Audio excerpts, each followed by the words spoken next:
তো আসসালামু আলাইকুম, সবাই কেমন আছেন? এখন আমরা আলোচনা করব আমাদের বেসিক কম্পিউটারের। এটা দেখতে পাচ্ছি, এটা হচ্ছে ডেস্কটপ ডেস্কটপ। এটা আমাদের ডেস্কটপ। এই আইকনে সমস্ত ধরনের আমরা ফাইল টাইল যত অ্যাপ্লিকেশন আমরা সামনে রেখেছি এটা আমরা এখান থেকে দেখতে পারবো। তো এখানে যেটা আছে সেটা হচ্ছে টাস্ক বার।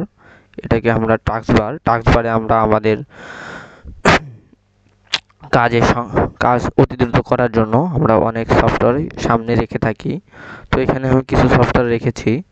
তো ডান পাশে যেটা দেখতে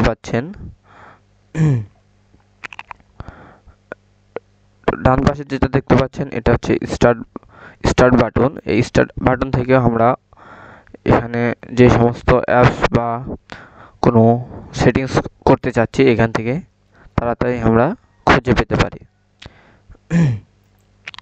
এরপর এখানে আছে সার্চ বার।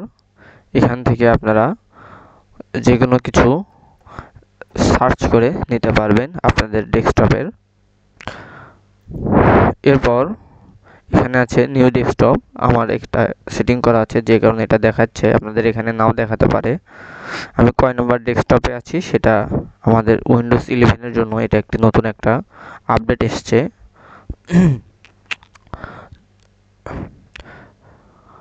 এরপর এখান দিয়ে দেখতে পাচ্ছেন এখানে ডেট অ্যান্ড টাইম। এরপর এখানে আছে কত পার্সেন্ট চার্জ। আমার যেহেতু ল্যাপটপ ইউজ করতেছি আমি, এখানে আমার ল্যাপটপে চার্জিং অবস্থায় আছে, এটা চার্জিং আইকনের দেখাচ্ছে এবং কত পার্সেন্ট চার্জ আছে সেটাও দেখাচ্ছে। তো এখান থেকে আমাদের হেডফোন বা হচ্ছে আপনি সাউন্ড কততে আছে সেগুলা চেক করে নিতে পারবেন। এখানে ওয়াইফাই, ব্লুটুথ, এয়ারপ্লেন মোড এবং আরও অনেক কিছু আছে, এগুলো আপনারা দেখে নেবেন। এরপর এখানে আছে ভাষা। এটা খুবই গুরুত্বপূর্ণ।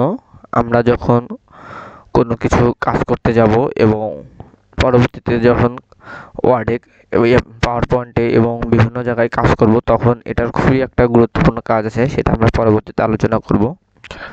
তো এখানে দেখতে পাচ্ছেন আমার কাছে কিছু ভাষার ইনস্টল করা আছে, যেমন আরবিক, জাপানিজ এবং ইংলিশ। ইউনাইটেড স্টেটস বা ইউএস এর ইংলিশটা আমি ব্যবহার করি।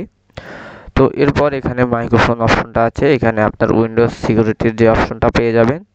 এরপর এখানে আসতেছে একটি সফটওয়্যার যেটা হলো বিজয় 52। এটা খুবই বাংলা লেখার জন্য একটি জনপ্রিয় সফটওয়্যার, আমি এটা ইউজ করে থাকি বাংলা টাইপিং করার ক্ষেত্রে। তো বিজয় 52টা আপনাদের ল্যাপটপে ইনস্টল করা থাকতেও পারে, নাও থাকতে পারে এই সফটওয়্যারটি।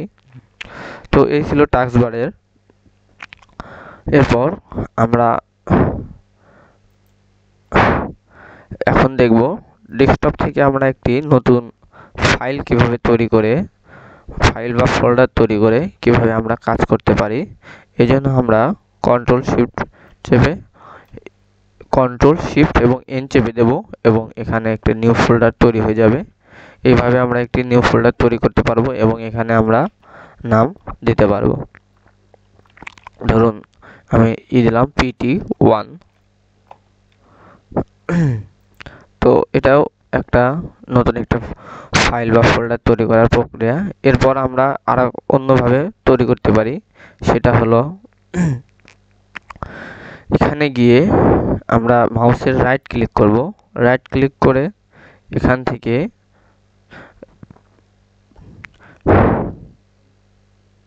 নিউতে গিয়ে একটি ফোল্ডার ক্রিয়েট করে নিতে পারি। তো এটাতেও আমরা নাম দিতে পারি, যে কোনো এক্সট্রাক্টটা আপনাদের প্রয়োজন মতো এবং মন মতো একটা নাম দিয়ে দেবেন। আমি এখানে দিলাম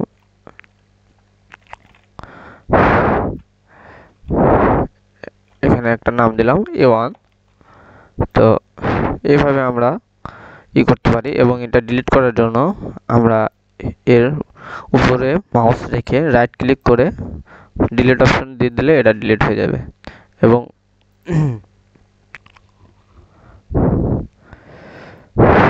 তো আজকের আলোচনা এ পর্যন্তই।